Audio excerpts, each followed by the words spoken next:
আল্লাহু আকবার। ঘটনা তো পেস খাইছে।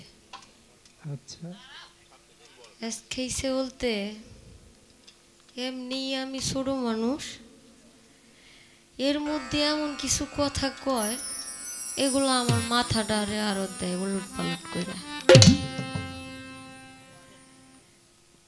এই আধ্যাত্মিকতা আর কিছু কথা মাথায়ও ধরে না, আমি নিজেও বুঝি না। অনেক কথাই জিজ্ঞেস করছি, অনেক কথাই কইছে, কি হিসাব যে বাবারি মিলে না। মানে আমি তো বুঝি না, জানি না, এর জন্য মিলে না। জানলে বুঝলে না মিলানি সম্ভব। আর যদি একটা মানুষ কিছু নাই জানে, ওইটা তো মিলানোর কোনো সুযোগ নাই। 27 বছর গেছে, 27 তারিখ মাসের চাঁদের 27, মাসের 27, চাঁদের 27, গেছে 27, পার হইছে 27, কাইটা গেছে 27। নবুয়াতের 12 রে সালাতের 15, 12 আর 15 কত? 27।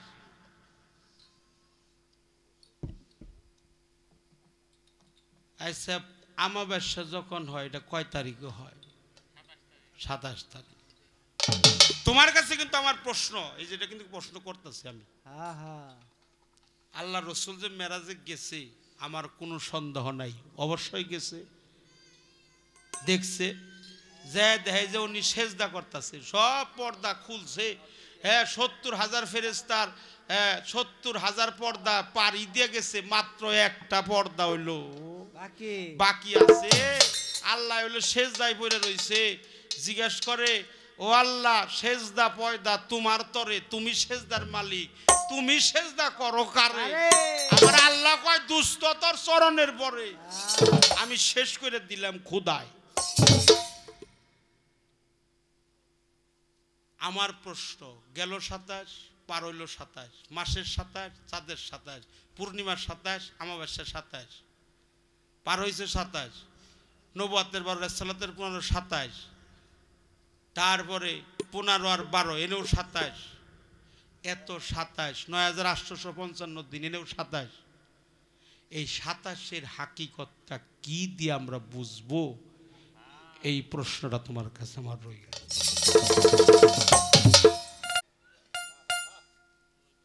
প্রিয় নবীজি, নবীরে যারা না মানে, ওরা যদি পাহাড় সমতুল্য ইবাদত করে কোনো কায়দা হবে না।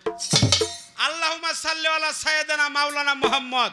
ওই যে আল্লাহর বাণী পবিত্র কোরআনে বলছে, মাকানা মুহাম্মাদিন আবাদি মিজাল কুমালাকার রাসূলুল্লাহি ওয়া খাতামান নবী, ইয়া আইয়ুহাল্লাযিনা আমানু সাল্লি আলাইহি ওয়া সাল্লিমু তাসলিমা। সব ফেরেশতাদের নিয়ে আল্লাহ 70,000 ফেরেশতা মণ্ডলী নিয়ে আল্লাহর নিজের আসন কুরসি ছেড়ে দিয়ে আল্লাহর রসুলের সম্মান রক্ষা করার জন্য দাঁড়িয়ে কিয়াম করছে, সালাম পেশ করছে, দরুদ পড়ছে, মিলাদ করছে। একা করে নাই, ফেরেশতা নিয়ে করছে। এখনো কিছু কিছু মানুষ এটারে তারা মানে না, বেদাত কয়, শিরক কয়। আগে শুনছি হারাম, এখন হইল শিরক। কিন্তু আমার জানা দরকার, 70,000 ফেরেশতা দাঁড়িয়ে দাঁড়িয়ে কিয়াম করলো আল্লাহর সাথে, একজন দাঁড়াইলো না। হে যে দাঁড়াইলো না, দাঁড়াইলো না কেন? আল্লাহ দাঁড়াইলো, হে দাঁড়াইলো না কেন? আল্লাহ তো মহান, আল্লাহ সর্বশক্তিমান, হে দাঁড়াইলো। সমস্ত ফেরেশতা দাঁড়াইলো, হে দাঁড়াইলো। তার ফেরেশতা মণ্ডলী, ফেরেশতা বর্গ সবাই দাঁড়াইলো, একজন দাঁড়াইলো না।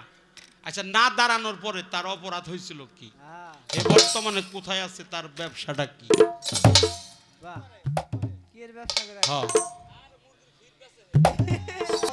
বলছিলাম মাটি যে আজরাইলে আনলো, যে জায়গাটাতে গর্ত করে নিল, ওই জায়গাটা তখন কি আছে, কি হইছে? কই গর্তটাতে তো তুমি হইছো। যখন কা মাটিটা আনছে তখনই কি আমি আসিলাম না? আমি জিগাইছি যখন মাটিটা আনছিল ওই জায়গাটা কই?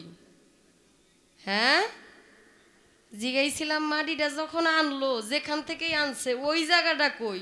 তখন তো নারীর অস্তিত্ব ছিল না, তখন তো ওই গর্ত ছিল না, ওই গর্তের আগের কথা তো। লেখালেখি করার লাগে? আরে 52 বছর ধরে গান গাও বাপ, তুমি লেখবা কে? লেখমু তো আমি 52 দিন ধরে গান গাই, এরপরও যে এত বড় প্লেয়ারের লাগাই না খাড়া করাই দিছে, এটাই তোমার বাপের ভাগ্যি। আমি যে লেখা দৌড়ায় ফৌড়ায় তোমার পাশাপাশি যাইতে পারতাছি, এর জন্য একটু ধন্যবাদ দেওয়ার দরকার।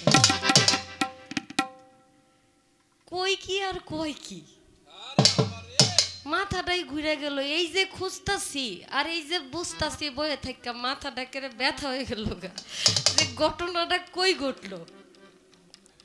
কই গর্তটা আছে, এটা তো দেহের মধ্যে আছে। যখন মাটিটা নিছে, মাটিটা কি দেহের ভিতরতে নিছে? মাটিটা নিয়েই তো দেহ বানাইছে। আমার কথাটা তো ছিল যেখান থেকে মাটিটা নিছে ওইটা কোনটা? আপনি তো এখন দেখাইতেছেন দেহ, আগে তো দেহ আসিল না, আগে তো কোথাও জায়গা ছিল, ওই জায়গাটা কই জিজ্ঞেসি? হ্যাঁ না না, একসাথে আসি দেই। আর অনেক কথাই কইছে, এত কিছু মনে থাকে না, সত্যি অনেক কিছু মনে থাকে না। আর এত কিছু শুনলে কেমন জানি সব উলট পালট হয়ে যায়, মানে কেমনই জানি বিষয়গুলা। কই এত বড় পৃথিবী সৃষ্টি করলো এই স্রষ্টা, আমাদের এই পৃথিবীর মালিক, যার আলাদা একটা পাওয়ার আছে, মহান মালিক আল্লাহ পাক। ওই আল্লাহ পাক নাকি একটুখানি কলবের ভিতরে থাকে। চিন্তা করছেন বিষয়টা? এত ছোট কলবের ভিতরে জায়গা লইল কেমনে? আসলে তো ঘটনাটা কঠিন। এই চিন্তাটা যদি মাথার মধ্যে ঢুকে যে পৃথিবীর মালিক যিনি, উনি এই ছোট্ট জায়গার মধ্যে থাকেই কেমনে? আসলে এগুলা বাবা বুঝতে পারতেছি না, আর বুঝিও না। এগুলা বুঝলে মনে হয় পাগল হয়ে যাইতে হবে, তাহলে আর গান গাওয়া সম্ভব না। আপনারা মাঝে মধ্যে আপনার অনেক কথা মিডিয়াতে আমি দেখি, আরো অনেক কিছু শুনি, এগুলা শুনলে আমি মানে কিছুই বুঝি না যে আসলে এগুলা কি হইতাছে, কি বলতেছে। মানে বুঝার ক্ষমতা নাই যে আসলে এগুলা কি, মানে কেমন যেন দুটানার মধ্যে পড়া যাই বা যান। আপনি একটু দোয়া করেন আল্লাহ পাক যেন আমাদেরকে মানে একটা বুঝার তৌফিক দান করেন, কারণ আমরা তো বুঝতে পারি না। যারা সাধারণ মানুষ তারা কিন্তু এই আধ্যাত্মিকতা বুঝে না। এটা সারা বিশ্ব দেখবে, এটা মিডিয়া আছে এখানে অসংখ্য, এই মিডিয়ার মাধ্যমে সারা বিশ্বে এই কথা প্রচার হয়ে যাবে, প্রসার হবে আপনাদের এই প্রোগ্রাম। অনেক সাধারণ মানুষ বলবে এগুলা কি বলে। আসলে এই কথাগুলো বুঝি না আমরা যেন এই কথাগুলো বুঝতে পারি, জানতে পারি, আল্লাহ যেন আমাদেরকে দয়া করে। আপনি আর অনেক কথা বলছেন, আমাকে খুব কঠিন করে একটা প্রশ্নও করছেন। আসলেই 27-এর যে ভেদ, 27টা আসলে কি? এই চাঁদের 27, মানে পূর্ণির 27, আমাবর্ষার 27, আবার আরেকটা বিষয় আছে 27-এ মেরাজের 27, সবকিছু মিলে এই 27-এর হাকিকত কি? আসলে বাবা একটা কথা মনে হইছে, আমি কি কথাটা বলবো? বলেন। আচ্ছা, নবী করিম সাল্লাল্লাহু আলাইহি ওয়াসাল্লাম যখন মেরাজ করে আসলেন, উনি যে ওযু করছিলেন, ওই ওযু করার যে পানি মোবারক, ওইটা 27 বছর পর মেরাজ করে আইসা দেখে পানি গড়ায় গড়ায় যাইতেছে। সুবহানাল্লাহ। যে ঘর থেকে মেরাজ করতে গেলেন, ওই যে আমরা সিটকিরি দেই না, যে টিনের ঘরে প্রায় সিটকিরিটা পাওয়া যায়, যে জিঞ্জির। আচ্ছা, এই জিঞ্জিরটা যে দরজাটা যে নাড়া লাগছিল, ওইটা নড়তেছে, আইসা দেখছে। সুবহানাল্লাহ। তা আসলে এগুলা তো ইতিহাস, অনেক পূর্ব কথা, মুরব্বীরা বলছে এবং ইতিহাস আছে, দলিল আছে, এগুলা বলছে। এখন এটা কতটুকু কি এটা তো আর আমরা জানি না, কারণ অনেক বছর আগের কথা, তো 1400 বছর আগের কথা, আরো বেশি হয়ে গেছে। এখন দিন যাচ্ছে, বয়স বাড়তেছে, এত বছর আগের কথা, যেখানে 100 বছর 150 বছর আগে এই বাড়িতে কারা ছিল তার অস্তিত্বই আমরা বলতে পারি না। এত এত বছর আগের কথা, কোনটা কি এটা তো আমরা সব জানি না। কিন্তু যতটুকু শুনছি দলিল, মানুষ বলে, জ্ঞানীরা বলেন, হাদিস আছে, দলিল আছে, ওই দলিলের মধ্যে পাওয়া যায়, ইতিহাস ঘাটলে পাওয়া যায় যে নবী যখন মেরাজ করে আসলেন, আসার পর আবু জেহেলেরই এক সহচর তাকে জিজ্ঞেস করলো, আপনি কই গেছিলেন? বললো, আমি তো মেরাজ করে আসছি, চোখের পলকেই 27 বছর হয়ে গেছে। খুব হাস্যকর ভাবে বলল, আল্লাহ মাফ করুক, কয় মোহাম্মদ পাগল হয়ে গেছে। নাউজুবিল্লাহ মিন যালিক। মোহাম্মদ তো পাগল হইছে, পাগল না হইলে এমন আজগবি কথা কেউ কয়? একটা চোখের পলকে আবার 27 বছর পার হয় কেমনে? আল্লাহর কুদরত মানুষের বোঝার ক্ষমতা আছে? না। বাড়িতে গেছে একটা শোল মাছ নিয়া, এ আবার আবু জাহেলের খুব কাছের ছিল। বাড়িতে শোল মাছ নিয়ে গেছে, বউরে কইতাছে গিন্নি মাছটা কাটো, রান্না বাড়ি করো, আমি নদীতে একটা ডুব দিয়ে আইতাছি। মাছটা দিয়ে গেছে, নদীতে একটা ডুব দিছে, লঙ্গিটা ঘাটের মধ্যে রাইখা গেছে একটা গাছের উপরে। নদীতে তো ডুব দিছে, ডুব দিয়া দেহে আরেক ডুব দিয়া উঠছে, দেহে নদীর মাঝখানে আসিল বেড়া হয়ে গেছে বেডি। কামটা কি হইছে? বেরি হইয়া যায়া, সামনে তো কাপড় চোপড় নাই, তাড়াতাড়ি এমনি নিজেরে লুকায়া দেখে এক নৌকা, মানে নদীর পথে তো নৌকা যানবাহন আছে, নদী দিয়া এই এক সওদাগর ব্যবসা বাণিজ্য কইরা নৌকা দিয়া মাল সাবানা লয়ে বাড়ি যেতেছে। তো মানে সওদাগরের চোখে খুব ভাল লাগলো, তো সুন্দরী মেয়ে নদীর মধ্যে গোসল করতেছে, এটারে তুইলা লয়ে যাই। এটারে উঠাইয়া জামা কাপড় দিয়া লজ্জা ডাইকা নিয়ে বাড়িতে কয়, তোমার কি ব্যাপার, তোমার কে কে আছে বাড়িতে? লজ্জায় আর কয় না বাড়ির যে বউ আছে। এছাড়া তো কেউ জানে না ঘটনা যে এখানে এইরকম হইছে। সওদাগর কয়, কিছু মনে করো না, তোমারে বিয়ে করতে চাই। বাড়িতে ফিরা যাওয়ার মুখ নাই, শরম লজ্জা সব ভিতরে চাপা দিয়া কয়, আচ্ছা করেন বিয়া। বিয়া করার পর 12 বছর সংসার হইছে, 3টা পোলাপান হইছে। 12 বছর পর জামাইরে কইতাছে, ওই যে সওদাগর কয়, শোনেন একটা কথা কই, অনেকদিন ধরে নদীর পার যাই না, নদীতে গোসল করি,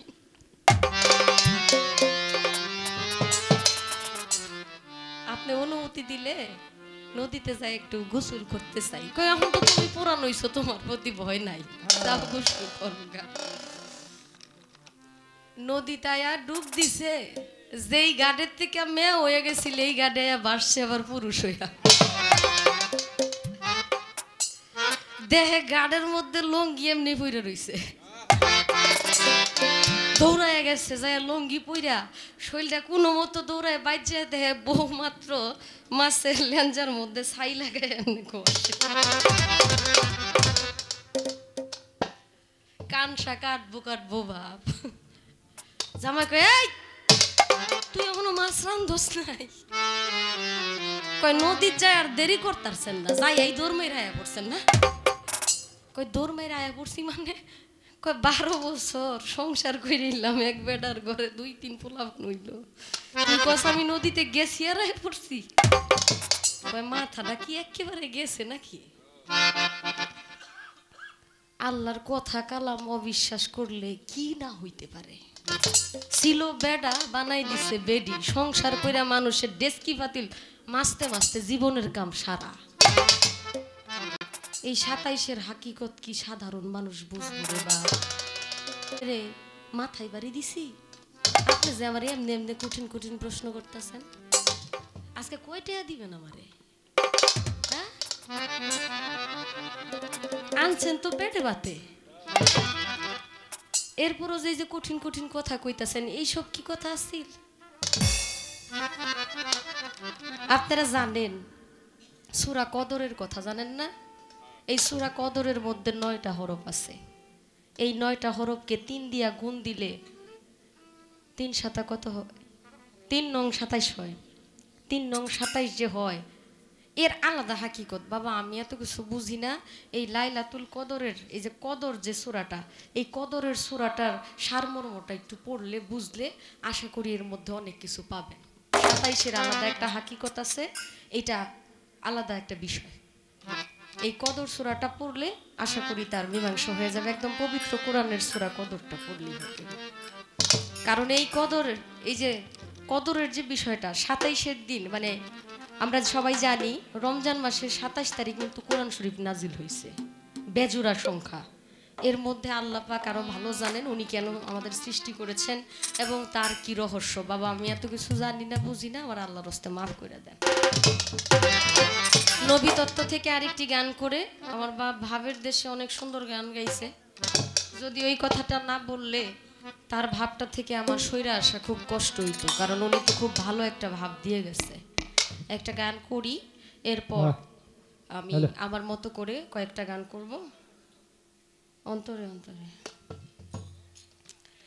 শুনেন, আপনারা জানেন না আপনি করে কি ঠগানি হইতেছে। আমার নবী তত্ত্ব পাল্লা দিছে, হে বেটার পাল্লা হইল কি আদম তত্ত্ব। যে গানটা আপনারা আমার গাইতে কইতাছেন এটা আদম তত্ত্বে পড়ে, উনি গাক না। এটা এখন না, এটা পরে, আগে পালার গানটা গাই। পালা কি শেষ হয়ে গেছে? আমার পরে পালা শেষ হইব। প্রশ্ন আছে না?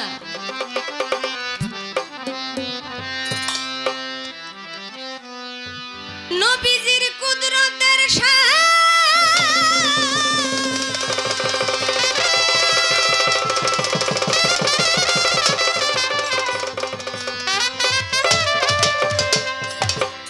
নবীজির কুদরতের শান যদি কাগজ হইতো ৭ আসমান, তবু লেখা শেষ হইতো না তার নামেরই ব্যাখ্যা।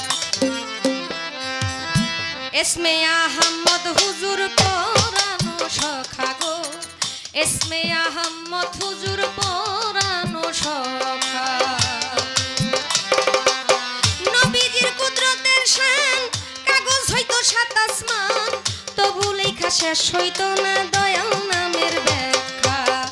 এসমে আহমদ হুজুর পরানো সখা গো, এসমে আহমদ হুজুর পরানো সখা।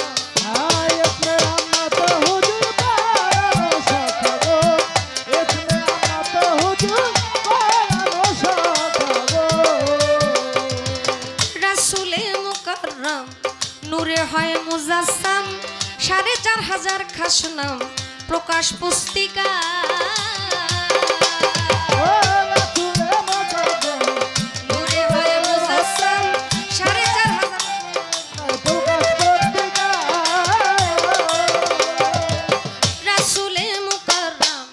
নূরে হয় মুজাসসাম ৪৫০০ খাস নাম প্রকাশ পুস্তিকা।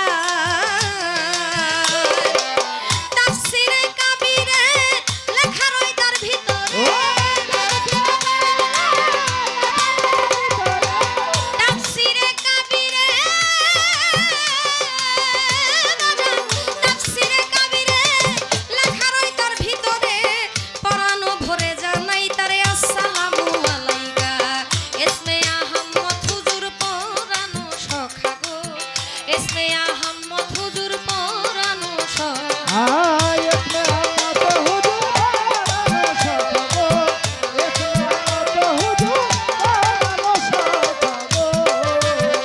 তুমি আহাদ হইতে আহম্মদ, পাক জমিনে মোহাম্মদ, সকল ধর্মের হাকিকত তোমার তরিকা।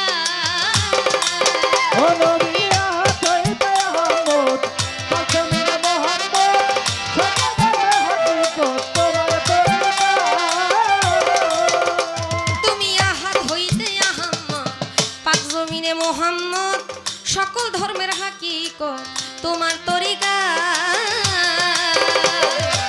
বাশারিয়ার মালিকি আরেক ভাবদার হাকিকি, বাশারিয়ার মালিকি, বাশারিয়ার মালিকি আরেক ভাবদার হাকিকি। ৩ স্তরে আছো তুমি করুণা বাঁকা। এসমে আহমদ হুজুর পরানো সখা গো, এসমে আহমদ হুজুর পরানো সখা।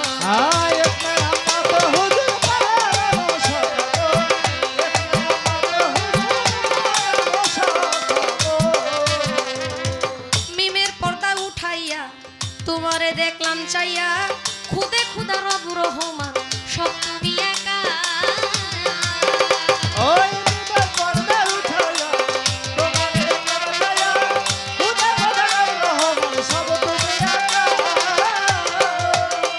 আমি মিমের পর্দা উঠাইয়া তোমারে দেখলাম চাইয়া, খুদে খুদা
চেষ্টা করলাম ছোট করে, যতটুকু না হলেই নয়।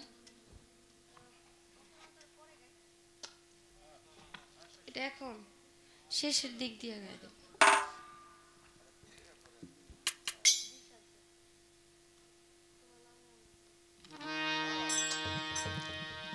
একটা দয়ালি গান করি, সারা রাত্র পালার গানই করলাম। আর আপনারা অনেক সুন্দর পরিবেশ দিয়ে আছেন, ভালো লাগছে। বাজান মনে হয় আরেকবার উঠতে পারবে। কে কইছে?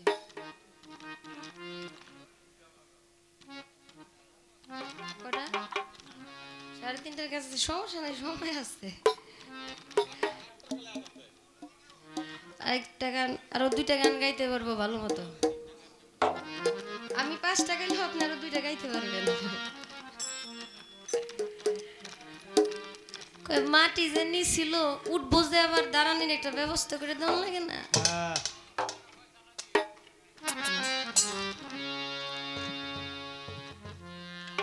মাটি চালছে, চালার পরে 3টা পাথর।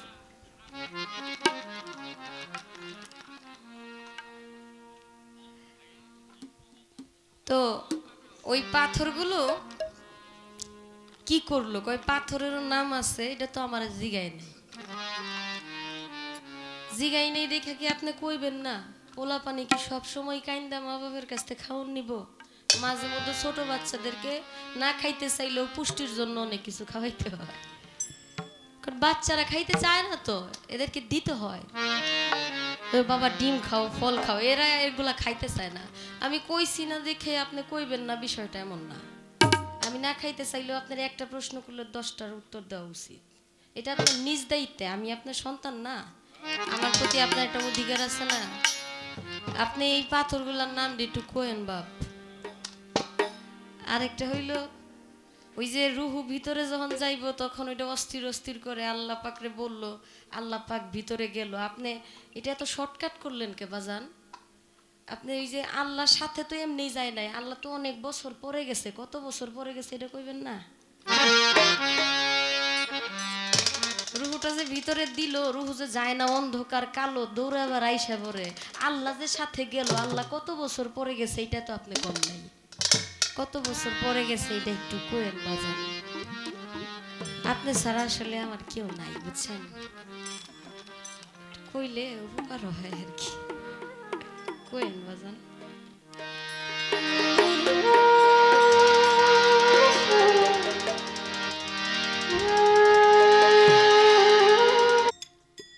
আল্লাহ বলে, আমার রঙে রঞ্জিত হও, আমার সেফাতে মুত্তাসির হও, আমার নূর তাজাল্লিতে মুতাজাল্লি হও, আমার গুণে গুণান্বিত হও, আমার রাস্তায় কতল হও, কুরবানি হও, শহীদ হও, ফানা হও, বাঁকা হও।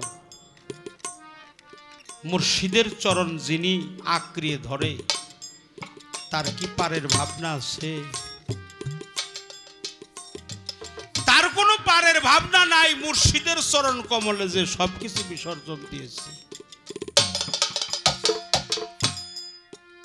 বাবা, অনেক কথাই মনে হয়, কত কথা মনে হয়ে যায়। পৃথিবীতে গর্ভধারিণী মা, জন্মদাতা বাবা, বংশীয় বড় ভাই বা ছোট ভাই, বোন, ভ্রাতা, স্ত্রী, পুত্র, পরিবার, পরিজন, স্বজন, আত্মীয় স্বজন, বন্ধু বান্ধব, কেউ কি আমার পাপের ভাগীদার হবে? এই জগতে কেউ আমার পাপের ভাগীদার হবে না। কিন্তু যিনি কামেল পীর হয়, আল্লাহর বন্ধু হয়, সুন্নি আলেম হয়, হাক্কানি আলেম হয়, আল্লাহওয়ালা হয়। আবার মুর্শিদের কাছে যেদিন আমি মুরিদ হয়েছিলাম, আবার মুর্শিদ বলছিল, বাবা রে, তুই যে আমার কাছে মুরিদ হইলি, আত্মসমর্পণ করলি, আল্লাহর রাস্তায় কুরবানি হয়ে গেলি, আমি তোর সমস্ত জীবনের গুনাহ আমার মাথায় তুলে নিয়ে তোরে মুক্তি দিয়ে গেলাম।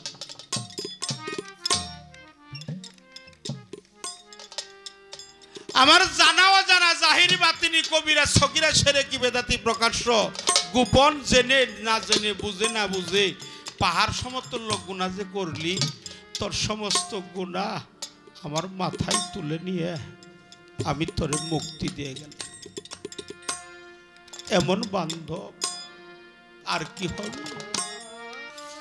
এমন পারের বান্ধব আমার হারুন চান, আমার শাহ আলমপুরি, আমার সৈয়দ কালু শাহ ফকির, আমার গফুর শাহ, আমার শাহজাহান শাহ, আমার হারুন চান। পৃথিবীতে যারা গুরুকে ভালোবাসে,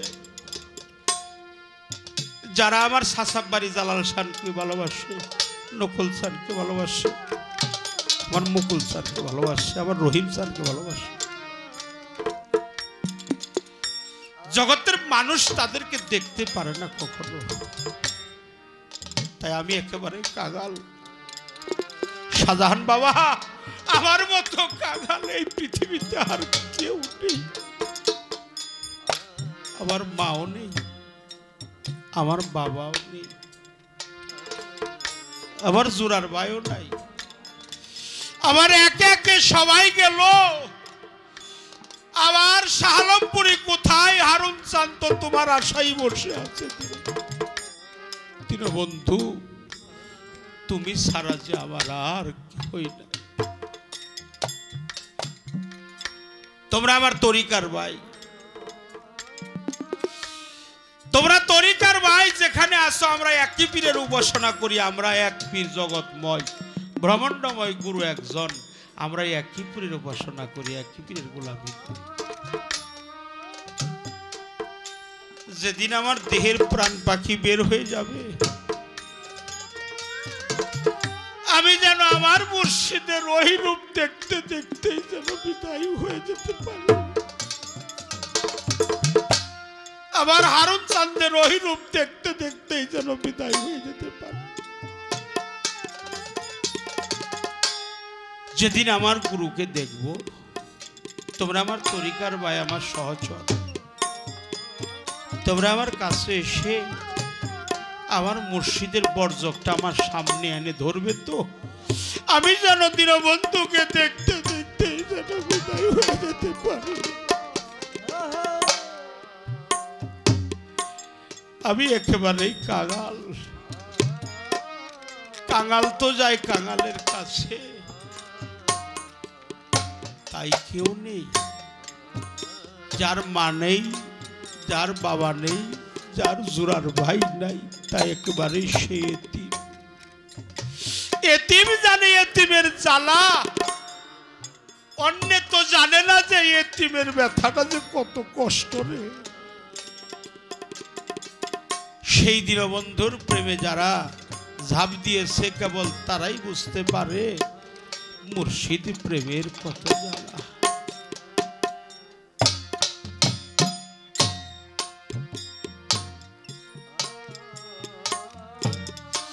ও দীনবন্ধু, ও শাহ আলমপুরি, ও হারুন চাঁদ, ও সৈয়দ কালু শাহ ফকির, ও জালাল শাহ বাবা, ও শাহজাহান শাহ,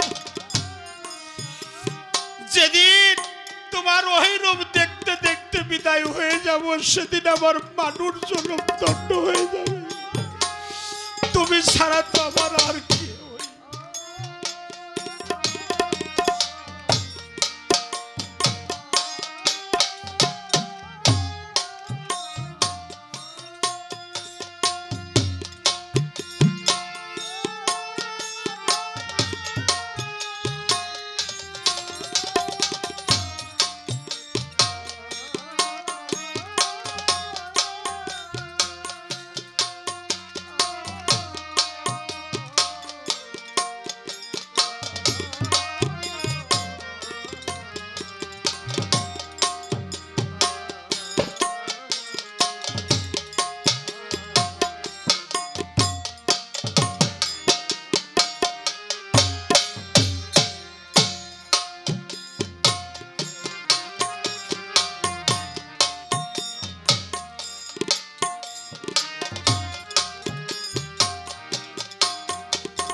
তুমি বিনে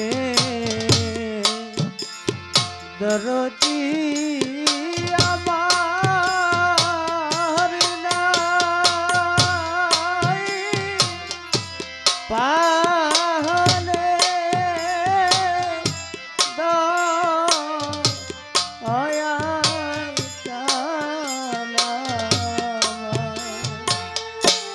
ওরে দয়াল তুই বিনে দরদি আমার না আমার কেহ নাই আমার কেহ নাই রে প্রাণের দয়া ওরে দয়াল তুই বিনে দরদি আমার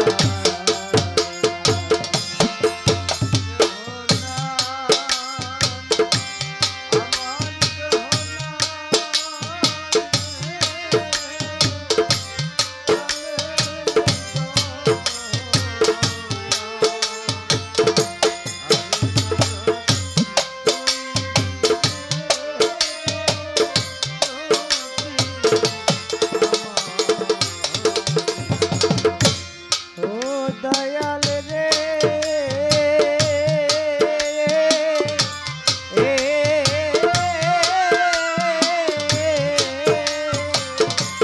ওরে দয়াল জানে ভাবি আপন আপন দয়াল সেই তো আমার দয়া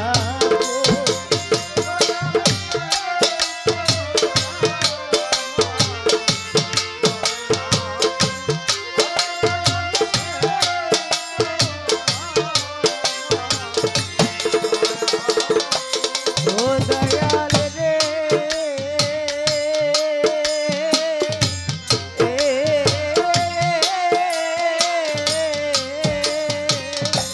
ওরে আমি জানে ভাবি আপন আপন দয়াল সেই তো আমার দয়া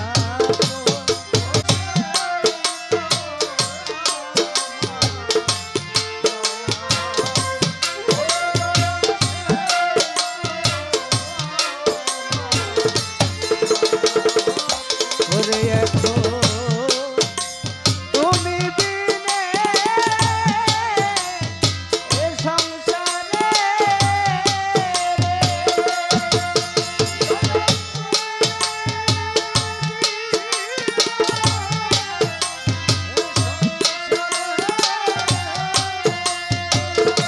ওরে দয়াল তুমি বিনে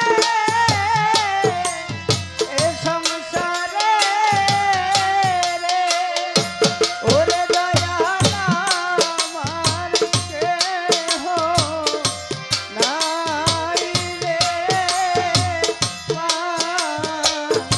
প্রাণের দয়া ওরে দয়াল তুই বিনে দরদি আমার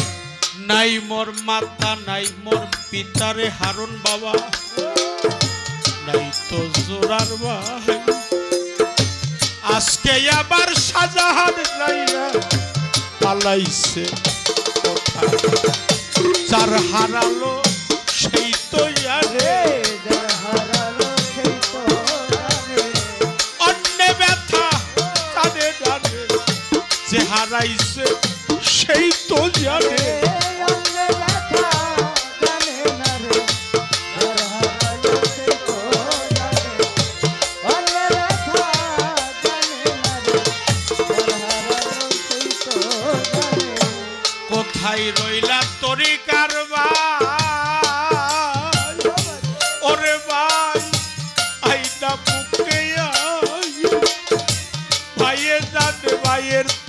যে যার মরছে জোরার ভাই ভাইয়ে জানে ভাইয়ের জ্বালা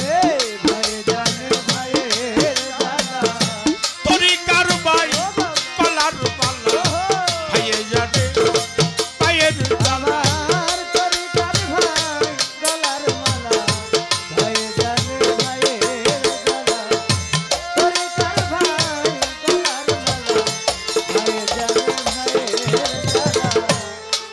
আবার একে একে সবাই গেল রে শাহ আলমপুরি আবার হারুন রশিদ বাবা আবার কালো শাহ গফুর শাহ গৌরাঙ্গ শাহ কোথায় গেলে পাবো তারে রে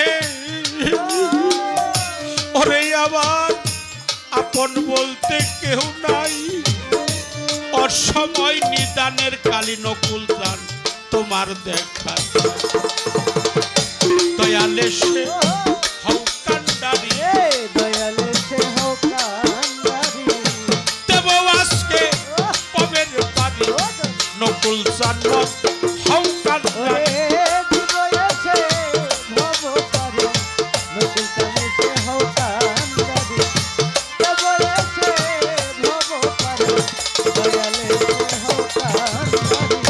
ভাই বন্ধু আত্মীয় স্বজন রে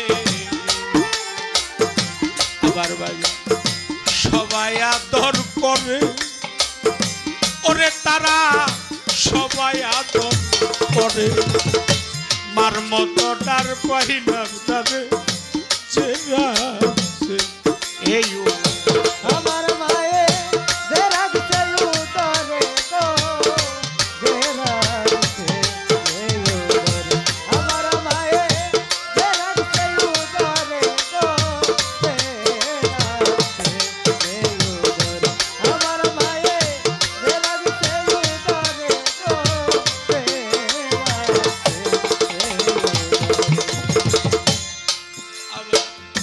ভাই বন্ধু আত্মীয় স্বজন রে হারুন রশিদ সবাই আদর করে আমার বাবা সবাই আদর করে মার মতো ডার পাইলাম না রে যে রাখছে এই আমার মায়ে যে রাখছে উদরে গো যে রাখছে এই উদরে আমার মায়ে যে রাখছে উদরে গো যে রাখছে আমি তারপর ভালো বাসলাম জানি তারপর ভালো বাসলাম জারে তারপর ভালো বাসলাম জানি এই তো তার নিকটেও জায়গা নাই তার কাছে চাইয়ে রে আর জুমরাই ভবে দরদি আর ভবে না তার কাছে যায়া পান আরে যে আমারে করবে আদর যে আমারে করবে আদর তারে যায়া কোথায় পাই তার কাছে যায়া পান দরদি আর ভবে না তার কাছে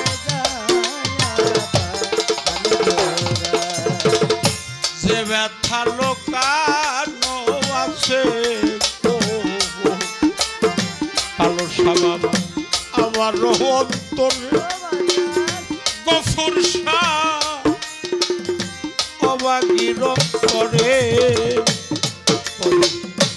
আমার ব্যথায় আমি জানি আর জানি ইবে আমার ব্যথা আর জানিবে কে গো আর জানিবে কে আমার ব্যথা আর জানিবে কে গো আর জানিবে কে আমার ঘুম আসে না তুই নয়ন আমার ঘুম আসে না দুই নয়নে ঘুম আসে না তুই নয়ন কান্দিয়া নিশি পোহায় তার কাছে চাইয়া রে প্রাণ জোড়াই হারুন এমন দরদি নাই তার কাছে চাইয়া রে প্রাণ জোড়াই